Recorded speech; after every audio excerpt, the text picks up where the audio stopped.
Hi guys. இன்னைக்கும் நம்ம ஸ்டூடெண்ட்ஸோட சஜஷனில் தான் வந்திருக்கோம். இவங்க வாட்ஸ்அப்பில் நமக்காக சஜஸ்ட் பண்ணாங்க, குர்த்தியோட நெக்லைன் காட்டுங்க மேம் அப்படின்னு சொல்லிட்டு. ஸோ அவங்களுக்காக தான் எடுத்துகிட்டு வந்திருக்கேன். இன்னைக்கு இந்த குர்த்தி நெக் எப்படி பண்ணலாங்கிறத பார்க்கலாம். ஸோ எனக்கு குர்த்தியில் வந்து ஃபுல் ஷோல்டர் எவ்வளோன்னு பார்த்தீங்கன்னா, இங்கே டோட்டலாக வச்சுருக்கிறது எனக்கு 7 இன்ச்சஸ் இருக்குது. 7 இன்ச்சில் வந்து எனக்கு 3 இன்ச் வந்து ரெடி ஷோல்டராக போயிடும். ப்ளஸ் எனக்கு 1 இன்ச் வந்து ஸ்டிச்சிங்க்கு எனக்கு தேவைப்படும். இந்த இடத்துல 1/2 இன்ச், நெக்குக்கு வந்து எனக்கு 1/2 இன்ச். ஸோ எனக்கு பேலன்ஸ் எவ்வளோ இருக்குன்னு பார்த்தீங்கன்னா, எனக்கு 3 இன்ச் வந்து இருக்குது. 3 inch ready shoulder, 1 inch for stitching, 3 inch for neck வித்துக்கு எனக்கு பேலன்ஸ் இருக்கிறது எல்லாமே எனக்கு அப்படி வந்துடும். ஸோ இந்த 1 இன்ச் இங்கே எவ்வளோ நாளும் வரும் அவங்க பாடி மெஷர்மெண்ட்டுக்கு பொறுத்து. ஸோ இங்கே எனக்கு 3 இன்ச் இருக்குது. இந்த இடத்துல இருந்து நான் டைரெக்டாக 14 இன்ச் நான் இந்த மாதிரி கிராஸாக டேப் வைக்கிறேன். இந்த 14 இன்ச்சில் ஒரு மார்க். இங்கேருந்து ஸ்டாண்டர்ட் மெஷர்மெண்ட் 1.5 மார்க் பண்ணிட்டேன். இதில் செட் ஸ்கொயர் வச்சுட்டு கீழே இருக்கிற லைனை வந்து நான் ஸ்ட்ரைட் பண்ணுறேன். ஸ்ட்ரைட் பண்ணிவிட்டு இங்கே இருக்கிற எவ்வளோன்னு மெஷர் பண்ணால் எனக்கு 3 இன்ச் வருது. இந்த 3 இன்ச்சையும் இந்த 1.5 இன்ச்சையும் கனெக்ட் பண்ணுறேன்.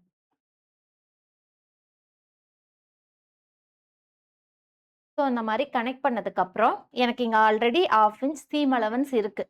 இதை அடித்து டேர்ன் பண்ணுறதுக்கு அதை மைண்டில் வச்சுக்கோங்க. இல்லை ரெடி அளவுக்கே கட் பண்ணிட்டீங்கன்னா நெக் வித் இன்னும் உங்களுக்கு அதிகமாக போகிறதுக்கு சான்சஸ் இருக்குது. இப்போ நான் இங்கே மார்க் பண்ண நெக்லைனை கட் பண்ணி எடுக்க போகிறேன். கட் பண்ணிவிட்டு இதை அந்த பார்ட்டை வந்து எடுத்துடாதீங்க. இது வேணும். நம்ம நெக்லைன் முடிக்கிற வரைக்கும் இதை நீங்கள் வச்சுருக்கணும் இந்த பார்ட்டை. ஸோ இதை நான் கட் பண்ணி எடுத்துட்டேன். இதை நான் பத்திரமா வச்சுக்க போகிறேன் நெக்லைன் முடிகிற வரைக்கும். ஸோ இதை கம்ப்ளீட் பண்ணதுக்கப்புறம் என்ன பண்ணணும் அப்படின்னா, இந்த நெக்லைனை ஃபினிஷ் பண்ணுறதுக்கு ஒரு லைனிங் வந்து கட் பண்ணி எடுக்கிறேன். இந்த இடத்துல தான் எனக்கு பேட்ச் வந்து வரப்போகுது. எவ்வளோ இன்ச்சில் எனக்கு பேட்ச் வரப்போகுது அப்படின்னா 1.5 இன்ச்சில் வந்து பேட்ச் வந்து எனக்கு வரும். ஸோ இந்த 1.5 இன்ச்சில் பேட்ச் வருதுன்னா எனக்கு இங்கே ஆல்ரெடி 1/2 இன்ச் ஆல்ரெடி நெக்குக்கான சீம் அலவன்ஸ் இருக்குது. இந்த 1.5ஐ டைரெக்டாக இந்த 1.5க்கு எடுத்துகிட்டு வந்து நீங்கள் ஃபஸ்ட்டேவும் கட் பண்ணியிருந்திருக்கலாம். இல்லை நான் உங்களுக்கு எக்ஸ்பிளைன் பண்ணுறதுக்காக நான் அதை ஃபஸ்ட்டு நெக்கை கட் பண்ணி எடுத்துட்டு நெக்ஸ்ட்டு இந்த 1.5 இன்ச்சை எக்ஸ்ட்ரா கட் பண்ணி எடுத்திருக்கேன். நீங்கள் டேரெக்டாக பண்ணும்போது ஒரு 3 இன்ச் உங்களுக்கு நெக் வித் எவ்வளோ வருதோ அதை வச்சுட்டு அதுலேருந்து ஒரு 1.5 கொடுத்து டேரெக்டாக லைன் போட்டு வெட்டிக்கோங்க. இங்கே எனக்கு 1.5 இருக்குது. இப்போது நான் லைனிங்கில் வந்து இந்த மாதிரி கொடுத்துருக்கேன். இந்த நெக் ஃபினிஷிங்க்கு வந்து ஃபினிஷ் பண்ணுறதுக்காக தான் இதை எடுத்திருக்கேன். இது நீங்கள் கேன்வாஷ் பேப்பர் ஃபியூசிங் வச்சும் நீங்கள் ஃபினிஷ் பண்ணிக்கலாம். கேன்வாஷ் கொடுத்து ஃபினிஷ் பண்ணிக்கலாம். இல்லை லைனிங் கொடுத்தும் பண்ணிக்கலாம். நான் இன்னைக்கு வெறும் லைனிங் கொடுத்து தான் பண்ண போகிறேன். ஸோ இங்கே எனக்கு எவ்வளோ இருக்கணும்? 3 + 1.5 4.5 இருக்கான்னு பார்க்குறேன். ஏன்னா நெக்லைன் வைக்கிறப்ப இப்படி கூட நம்ம வைக்கிறதுக்கு சான்சஸ் இருக்குது. கொஞ்சம் இந்த மாதிரி வைக்கிறதுக்கு கூட சான்சஸ் இருக்குது. அதுக்காக தான். ஸோ கரெக்டான நெக் 1.5 இருக்கா அப்படிங்கிறத நான் ஆட் பண்ணிக்கிறேன். 3 + 1.5 இருக்குது, கரெக்டாகவே இருக்குது.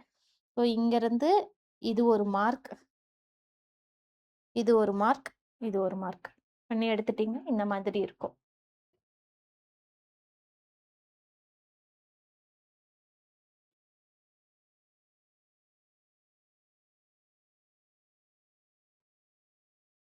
இங்கேருந்து ஒரு 2 இன்ச் நான் கொடுத்துக்கிறேன். இதில் 1/2 இன்ச் சீம் அலவன்ஸ் இருக்குது. ப்ளஸ் எக்ஸ்ட்ரா எனக்கு ஒரு 1.5 இருக்குது.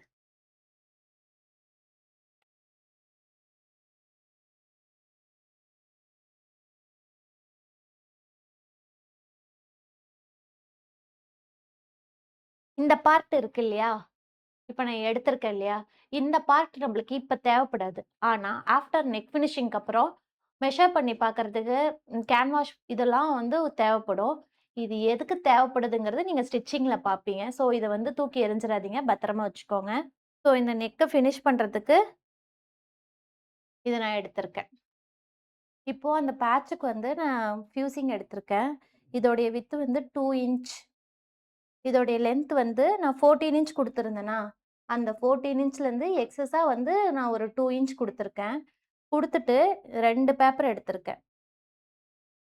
2 பேப்பர் எடுத்துட்டு 1 இன்ச்சுக்கு ஸ்ட்ரைட்டாக ஒரு ஸ்டிச் பண்ணியிருக்கேன். இது டெம்பரவரி தான். இப்போது இந்த லைனில் இது ஸ்டிச் பண்ணியிருக்கேன் இல்லையா, இந்த லைனில் இருந்து ஒரு 1/2 இன்ச் வச்சு நான் ஒரு ஸ்ட்ரைட் லைன் குடுத்துட்டேன். ஸ்ட்ரைட் லைன் குடுத்துட்டு, மேல இங்க நான் ஒரு 1/2 இன்ச் விட்டுர்றேன். விட்டுட்டு, இந்த மாரி ஒரு ரவுண்ட் எடுத்துக்கிறேன். ரவுண்ட் எடுத்துட்டு, இதுல வந்து ஸ்கேலப் பண்ண போறேன்.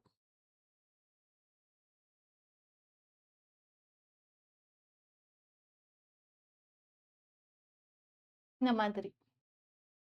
So next. இப்போ 2 சைடு இருக்கா? நான் 2 சைடுமே ட்ரா பண்ணி எடுத்துட்டேன். எடுத்துட்டு, இந்த லைன வந்து நான் இப்ப கட் பண்ணி எடுத்துர்றேன். இந்த ஸ்டிச்சையே நான் கட் பண்ணி எடுத்துர்றேன்.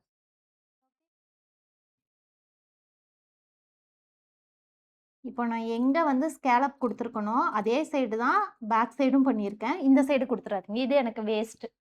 ஓகே. இந்த சைடு தான் குடுத்துருக்கேன். எதுக்காக ஸ்டிச் போட்டேன்னா, நீங்க என்னதான் மார்க் பண்ணாலும், ஒண்ணு அகலமாவும், ஒண்ணு சின்னதாவும் போறதுக்கு நெறைய சான்சஸ் இருக்கு. ஸோ, அப்படி போகாம இருக்கிறதுக்காக தான் நானே ஆப்போசிட்ல பண்ணியிருக்கேன். ஓகே. நெக்ஸ்ட் இத எப்படி வச்சு அயர்ன் பண்றதுன்னு பார்க்கலாம். இந்த கிளாத்ல நான் இத ஃபியூஸ் பண்ணி எடுக்க போறேன். இந்த லைன் பிரிண்ட் எந்த மாரி வேணும்னா, எனக்கு இந்த மாதிரி தான் வேணும். ஸோ, உங்களுக்கு எந்த டைரக்ஷன்ல வேணுமோ இந்த மாரி பிளேஸ் பண்ணிட்டு, அயர்ன் பண்ணி எடுத்துருங்க. முக்கியமா அயர்ன் பண்ணும்போது ஃபேப்ரிக்கோட ராங் சைடா, ரைட் சைடான்னு பார்த்துக்கோங்க. எப்பயுமே ஃபியூசிங் போட்டு அயர்ன் பண்றப்ப ஃபேப்ரிக் ராங் சைடு தான் இருக்கணும். நெக்ஸ்ட்டு ஒரு பீஸ் உங்களுக்கு தூக்கியே எறியக்கூடாதுன்னு சொன்னேன்ல, அந்த பீஸ் தான் இது. இத வந்து இப்படி வச்சுக்கோங்க. இங்க இருந்து தான் நீங்க நெக்கோடைய லென்த்த வந்து மெஷர் பண்ணிக்கணும். என்னுடைய நெக் லென்த் வந்து ஃப்ரண்ட் வந்து 6.5. ஸோ, இங்க ஷோல்டருக்கு எனக்கு 1/2 இன்ச் போயிடுமா? பேலன்ஸ் வந்து எனக்கு 6 இருக்கும். கரெக்ட்டா? ஸோ, எனக்கு 6.5 வரணும்னா, இங்கருந்து நான் 7 வச்சுக்கிறேன். ஸோ, 7 கிட்ட ஒரு மார்க் பண்ணியிருக்கேன். மார்க் பண்ணிட்டு, இங்க நான் கட் பண்ணிக்கிறேன். இப்போ நீங்க இத தூக்கி போட்டுறலாம். இத தூக்கி போடக்கூடாது. பத்திரமா வச்சுக்கணும். இது என்ன பண்ணணும்னா, ஒரு ஃபேப்ரிக் எடுத்திருக்கேன். 2ஆ ஃபோல்ட் பண்ணி எடுத்திருக்கேன். இதுதான் உங்களுக்கு அந்த சென்டர்ல அந்த டிசைனா வரப்போகுது. ஸோ, இந்த ஃபேப்ரிக் நான் இங்க அப்படியே வச்சுட்டு, கீழ ஒரு 1 இன்ச், சைட்ல ஒரு 1 இன்ச், மேல ஒரு 1/2 இன்ச் மார்க் பண்ணிக்கிறேன். இப்போ நான் சொன்னேன் இல்லையா, மேல 1/2 இன்ச், சைட்ல 1 இன்ச் அத அப்படியே கட் பண்ணி எடுத்திருக்கேன். மெயின் ஃபேப்ரிக்கும் கட் பண்ணி எடுத்திருக்கேன். அதுக்கு கீழ லைனிங்கும் நான் கட் பண்ணி எடுத்துக்கிட்டேன். ஓப்பன் பண்ணா உங்களுக்கு இந்த மாதிரி இருக்கும். ஸோ இதெல்லாம் வச்சு எப்படி ஸ்டிச் பண்றதுன்னு பார்க்கலாம். இப்போ நம்ம ஃபியூஸ் பண்ணியிருப்போம் இல்லையா, அந்த ஃபேப்ரிக் எடுத்திருக்கேன். எடுத்துட்டு ஸ்கேலப்டு இல்லாத சைடு வந்து நான் ஒரு 1/2 இன்ச் சீம் அலவன்ஸ் குடுத்து கட் பண்ணி எடுத்துட்டேன். எடுத்துட்டு அத அப்படியே ஒரு ஃபோல்ட் பண்ணிக்கோங்க. ஃபோல்ட் பண்ணிட்டு ஃபேப்ரிக்குடைய ரைட் சைடு ஒரு ஸ்டிச் குடுத்துருக்கேன். எட்ஜ்ல குடுத்துருக்கேன் இந்த ஸ்டிச்சு.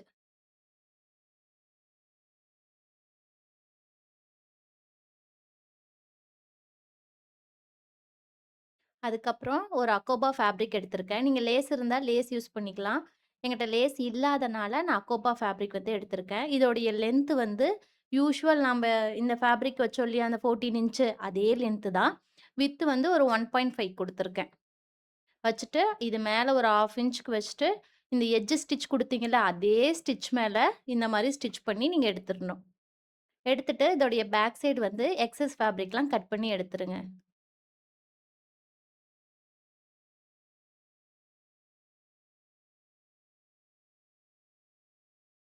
நெக்ஸ்ட்டு நான் இன்னொரு ஃபேப்ரிக் எடுத்திருக்கேன்.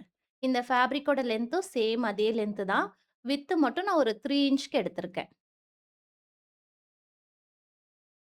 ஃபேப்ரிக்கோடைய ரைட் சைடு மேல இந்த ரைட் சைட அப்படியே பிளேஸ் பண்றேன். பிளேஸ் பண்ணிட்டு இந்த ஸ்கேலப் என்ன ஷேப்ல இருக்கோ, அதே மாதிரியே ஃபினிஷ் பண்ணி எடுத்துக்கணும்.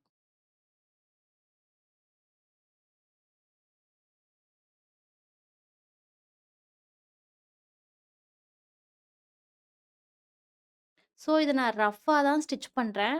அதனால ஒவ்வொரு ஷார்ப்புகிட்டயும் நான் இந்த இடத்துல பேக் டக் குடுக்க மாட்டேன்.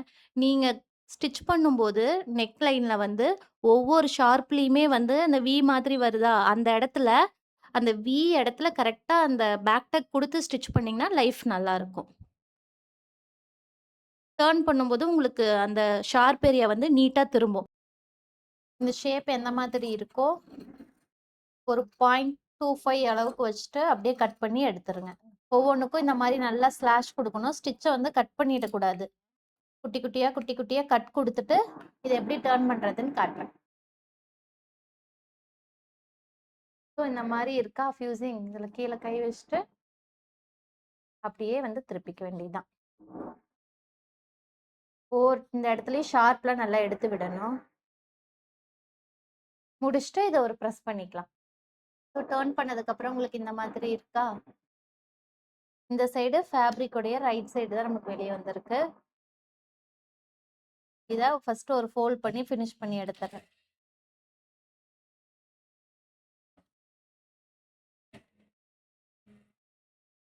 இது ஃபோல்ட் பண்ணதுக்கு அப்புறம் இதுல வச்சு அப்படியே ஸ்டிச் பண்ணணும். இது எவ்வளோ விசிபிளா உங்களுக்கு தெரியணும்னா, நம்ம அந்த நெக் விட்த்ல இருந்து எவ்வளோ எக்ஸஸா விட்டோம்? 1.5 இன்ச் விட்டோம். ஸோ இங்க இருந்து நீங்க பார்க்குறப்ப 1.5 வந்து இருக்கணும். ஓகே.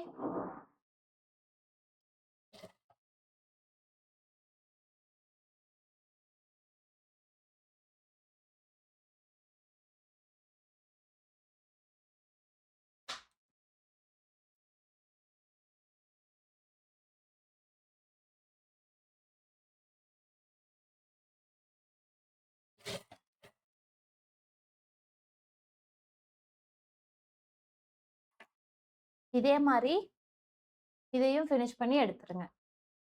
நெக்ஸ்ட் இந்த நெக்லைன் ஃபினிஷ் பண்ணியிருந்தோம் இல்லையா? கட் பண்ணியிருந்தோம் இல்லையா? இத வந்து இப்ப ஃபினிஷ் பண்ணி எடுத்துக்க போறோம். கரெக்ட்டா இந்த இடத்துல இது வச்சுட்டு 1/2 இன்ச்சுக்கு இங்க சீம் அலவன்ஸ் இருக்குன்னு சொல்லியிருந்தேனா, அந்த 1/2 இன்ச்சுக்கு அப்படியே ஸ்டிச் பண்ணி எடுக்க போறேன். ஃபேப்ரிக் உடைய ரைட் சைடு மேல தான் நான் இந்த லைனிங் வச்சிருக்கேன். ஓகே.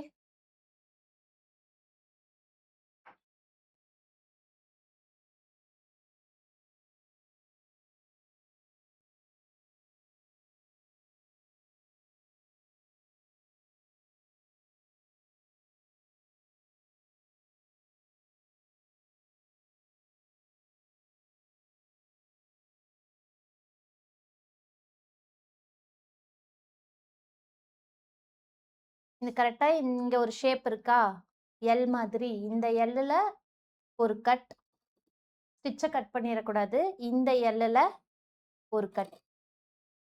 இந்த ஃபேப்ரிக் நம்மளுக்கு மேல எக்ஸஸா இருக்கா? இந்த லைனிங்க, எட்ஜ் மட்டும் நான் ஃபினிஷ் பண்ணி எடுத்துக்கிறேன் அப்படியே.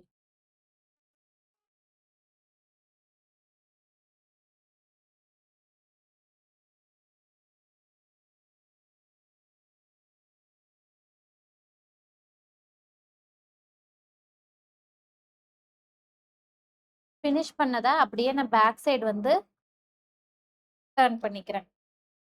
இப்போ இத நான் பேக் சைடு டர்ன் பண்ணதுக்கப்புறம் எனக்கு இந்த மாதிரி இருக்கு. நீட்டா இத அயர்ன் பண்ணி எடுத்திருக்கேன். இதுல ஸ்டேயா அப்படியே இருக்கிறதுக்காக, இதுல ஒரு பெரிய ஸ்டிச் ஒரு ஃபைல வச்சுட்டு ஒரு பெரிய ஸ்டிச் கூட நீங்க குடுத்துக்கலாம். லேட்டரா இது ஹெம் பண்ணிக்கிறதுக்காக. இது ஃபினிஷ் பண்ணதுக்கப்புறம், நம்ம இத ஃபினிஷ் பண்ணோம் இல்லையா?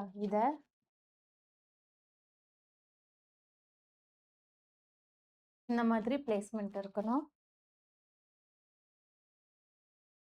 இது இந்த சைடு. இந்த சென்டர்ல வைக்கிறதுக்காக, இத நான் அப்படியே கட் பண்ண சொல்லியிருந்தேன் இல்லையா? லைனிங்கும், மெயின் ஃபேப்ரிக்கும். இந்த இடத்துல அப்படியே வச்சு ஒரு 1/2 இன்ச்க்கு அடிச்சுட்டு, அந்த லைனிங் அப்படியே பேக் சைடு டர்ன் பண்ணியிருக்கேன். டர்ன் பண்ணதுக்கப்புறம் எனக்கு லைனிங் இந்த மாதிரி வந்துச்சு. இது ஒரு அயர்ன் பண்ணிட்டு, 3 சைடும் ஸ்டே ஸ்டிச் போட்டு எடுத்திருக்கேன். உங்களுக்கு இந்த மாதிரி கிடைக்கும். ஸோ இது எங்க வரும் அப்படின்னா, இதுக்கு கீழ வரும். இங்க தான் வந்து நம்மளுக்கு லெக்கோடைய லென்த் எவ்வளோ வரணும்? 7 இன்ச் நமக்கு வரணும்.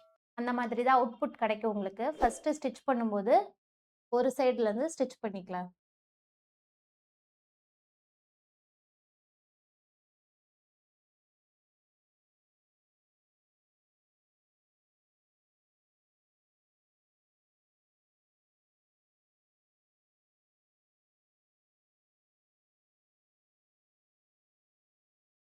இப்போ நம்ம 2 சைடும் ஃபினிஷ் பண்ணி எடுத்தாச்சு.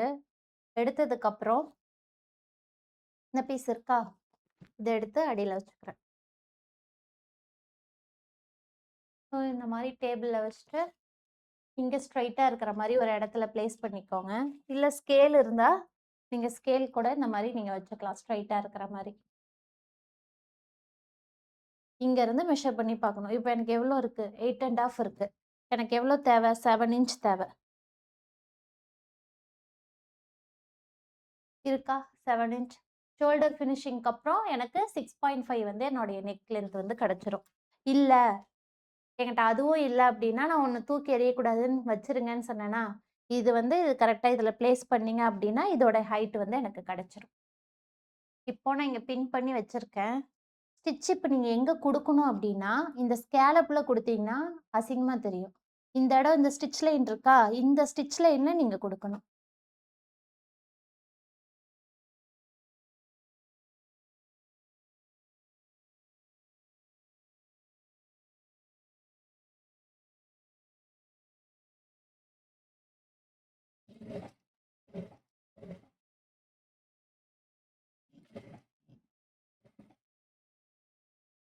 இங்க குடுத்ததுக்கு அப்புறம்,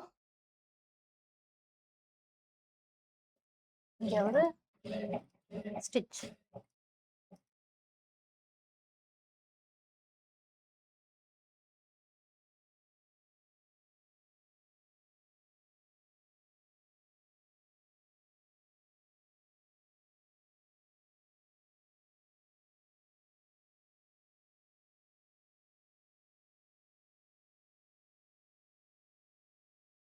ஓகே. இது அவ்வளோதான். கம்ப்ளீட் ஆயிடுச்சு.